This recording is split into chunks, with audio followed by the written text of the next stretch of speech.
आज हम पढ़ेंगे चैप्टर फिफ्थ। चैप्टर फिफ्थ है हमारा अंडरस्टैंडिंग एलिमेंट्री शेप्स। इसके अंदर हम कंपेयरिंग लाइन सेगमेंट, हमें पता है लाइन सेगमेंट होता है ये एक फिक्स्ड जिसके दो एंड पॉइंट होते हैं, ठीक है। अब हमारे पास है कंपैरिजन बाय ऑब्जर्वेशन। यहाँ देखो आपको दो लाइन सेगमेंट दिख रहे हैं, ए बी और सी डी। यहाँ ए बी बड़ा है और सी डी छोटा है, ये हमने देख के बता दिया। तो ऑब्जर्वेशन के अंदर हमारा सिर्फ ये आ जाता है कि हमने ऑब्जर्व करने के बाद बता दिया। फिर है कंपेयरिंग बाय ट्रेसिंग। ट्रेसिंग का मतलब क्या हो गया कि हमने देखा इनके बीच में एक हमने कोई पॉइंट लिया, जैसे ए बी था, यहाँ पे हमने एक डी पॉइंट लिया। अब ए से डी तक की हमने डिस्टेंस मेजर कर ली इस तरीके से, ठीक है। फिर सेम डिस्टेंस हम दूसरे लाइन सेगमेंट पे करेंगे। अगर वो पॉइंट उससे छोटा आया या बाहर चला गया, दैट मीन्स ए बी, ये देखो यहाँ ये ए बी आपका बड़ा है क्योंकि डी और बी एक ही सेम पॉइंट पर आ गए, कोइंसाइड हो रहा है। यहाँ डी अंदर आ रहा था, यानी कि ये छोटा हो गया सी डी से, ठीक है। अब आता है कंपैरिजन बाय आप यूजिंग डिवाइडर। आपके ज्योमेट्री बॉक्स में एक इस तरीके का डिवाइडर होता है। इसको हम देखते हैं इस तरीके से, ओपन किया, यहाँ हमने मेजर किया, इसकी लेंथ मेजर की, फिर देखो हमने मेजर करी, फिर इतनी लेंथ मैंने यहाँ ली, दैट मीन्स ये छोटा हो गया आपका, ए बी बड़ी। अब है हमारा मेजरिंग बाय है यूजिंग रूलर। हमारे पास स्केल होती है, हम स्केल से मेजर कर सकते हैं। जैसे यहाँ देखो स्केल है, यहाँ हमने मेजर की, ए बी लेंथ इतनी आ गई आपकी। फिर उसके बाद हम आगे मेजर करेंगे इसको,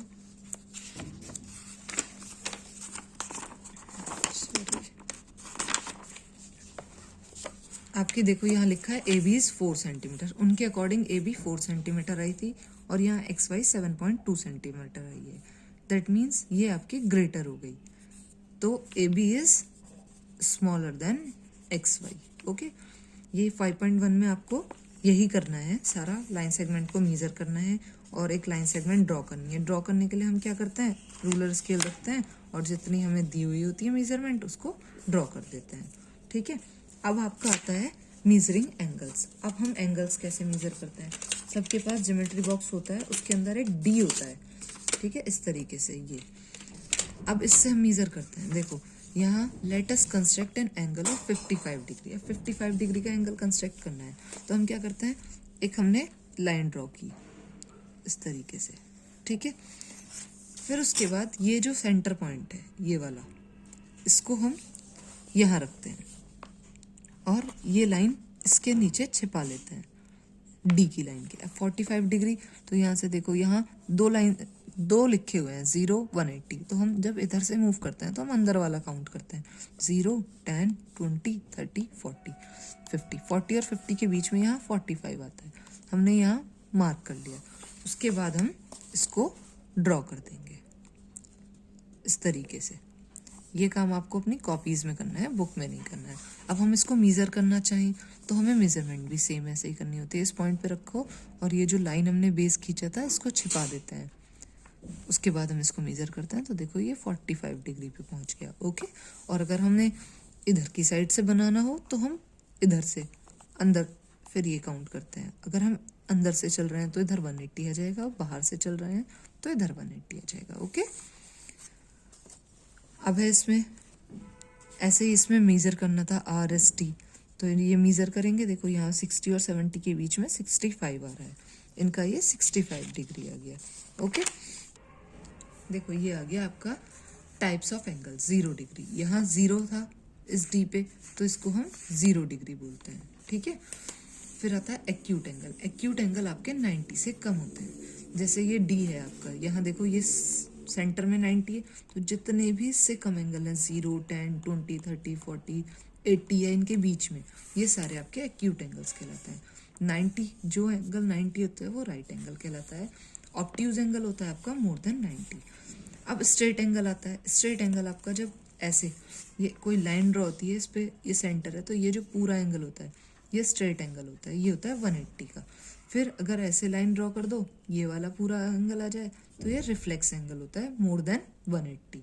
फिर अगर उसके बाद ये ऐसे पूरा ही आ जाए इस तरीके से। देखो यहाँ पूरा सर्किल मूव हो रहा है ना, यहाँ ये होता है 360, इसे हम कहते हैं कंप्लीट एंगल। फिर अब आता है हमारे पास directions, north east west south. North ऊपर, ईस्ट इधर, वेस्ट इधर, साउथ इधर, ठीक है। ये सब 90 डिग्रीज पे होते हैं। नाउ टर्न, इसने कहा स्टैंड फेसिंग नॉर्थ, हम नॉर्थ की तरफ फेस करके खड़े हुए। टर्न क्लॉकवाइज, क्लॉकवाइज कैसे चलते हैं, हमारे राइट हैंड की साइड से, तो हम ईस्ट की तरफ फेस कर लिया। फिर हम राइट टर्न लिया तो साउथ की तरफ फेस हो गया। फिर लेंगे राइट टर्न तो वेस्ट की तरफ फेस हो गया। उसने कहा 2 right angles, 1 straight angle from south, 1 straight angle from south. तो साउथ से स्ट्रेट एंगल हम गए तो नॉर्थ पे पहुंच गए। You will finally be in the direction of north. हम साउथ पर थे यहाँ, उसके बाद हमने स्ट्रेट एंगल गए तो ये आपका नॉर्थ पे पहुंच गए। 2 स्ट्रेट एंगल यानी कि 4 right angles. The same direction make 1 complete. यहाँ चले, हमने एक स्ट्रेट एंगल ये लिया, दूसरा स्ट्रेट एंगल यहाँ ले लें तो ये पूरा सर्किल घूम गया, ठीक है। और 4 राइट एंगल हो गए, एक ये, एक ये, एक ये, एक ये हमारा हो जाएगा कंप्लीट रिवॉल्यूशन। मतलब जहाँ से चले थे वहीं पहुँचना, वो आपका कंप्लीट एंगल हो जाता है, ठीक है। अब है आपका रिवॉल्यूशन ऑन क्लॉक फेसेस। देखो क्लॉक भी 4 पार्ट्स में डिवाइड हो सकती है इस तरीके से, 1 2 3 4। ये ऐसे ही तो चलती है, ये क्लॉकवाइज डायरेक्शन हो गया, और ऐसे चलेगी तो ये एंटी क्लॉकवाइज डायरेक्शन हो गया। इसका कंप्लीट रिवॉल्यूशन 4 राइट एंगल्स में होता है। फ्रॉम 12 to 3, देखो 12 से 3 ये 1 राइट एंगल हो गया, ठीक है। इसे हम 1/4 कहते हैं। टोटल पार्ट 4 हो गए तो उसको हम 4/4 लिखेंगे। उसमें से ये 1 हो गया तो इसको हम 1/4 लिखेंगे। ये आपका फ्रॉम 12 to 6, 12 से 6 तक आपका ये सेकंड राइट एंगल आ जाएगा। 2 राइट एंगल आएंगे, एक ये वाला, एक ये वाला, या 1 स्ट्रेट एंगल। ऐसे ही आपका 3 राइट एंगल्स और 3 एंगल्स आ जाएंगे। 2 to 11, 1 2, देखो यहाँ 2 से 11 जाना है, 1 2 3, थर्ड राइट एंगल में आ जाएगा ये, ठीक है। एक इस तरीके से हम इसको 4 पार्ट्स में डिवाइड कर सकते हैं, 1 2 3 4, ठीक है। अब एग्जांपल 3 है, what fraction of a clockwise revolution does the hour hand of a clock turn through when it goes from 9 to 6। ये 9 to 6 जा रही है, ठीक है। देखो एक एंगल जो होता है वो 30 डिग्री का होता है जब 5 मिनट चलता है, तो 9 to 6 यानी कि थर्ड क्वार्टर में आ जाएगी। 7 to 10 आपकी 1/4 क्वार्टर हो जाएगा। आप इसको किसी भी तरीके से 4 क्वार्टर्स में डिवाइड कर सकते हैं। 6 to 12 ये हाफ हो जाएगा या एक स्ट्रेट एंगल हो जाएगा, ओके। अब है आपका which direction will you face if start facing east and make 3/4। East में खड़े थे हम, 3/4 of a revolution anti clockwise. Anti clockwise ऐसे जाता है, फर्स्ट सेकेंड थर्ड, हम साउथ पहुंच जाएंगे, ठीक है। वेस्ट एंड मेक 1 होल 1/4, ये हो जाएगा 4 1 5/4।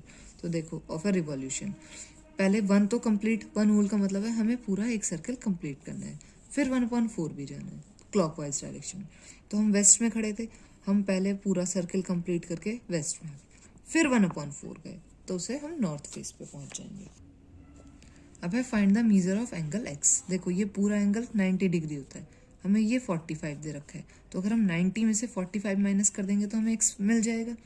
यहाँ x + 45 = 90, x = 90 - 45, ये आपका 45 हो गया। अब बी पार्ट में देखो, हमें पता है स्ट्रेट एंगल 180 का होता है, तो 180 में से 25 दिया हुआ है, तो अगर हम 180 में से 25 माइनस कर देंगे तो हमें x मिल जाएगा। जैसे x = 180 - 25 = 155। सिमिलरली हमें ये पता है पूरा सेंटर एंगल 360 का होता है, 360 में से हम 120 माइनस करेंगे तो हमें ये x मिल जाएगा, यहाँ किया हुआ है आपका, ठीक है। अब आपको एक्सरसाइज 5.2 भी करनी है, आपको 5.1 और 5.2 दोनों करनी है। जो नहीं होंगे क्वेश्चंस वो हम क्वेरी टाइम में डिस्कस करेंगे।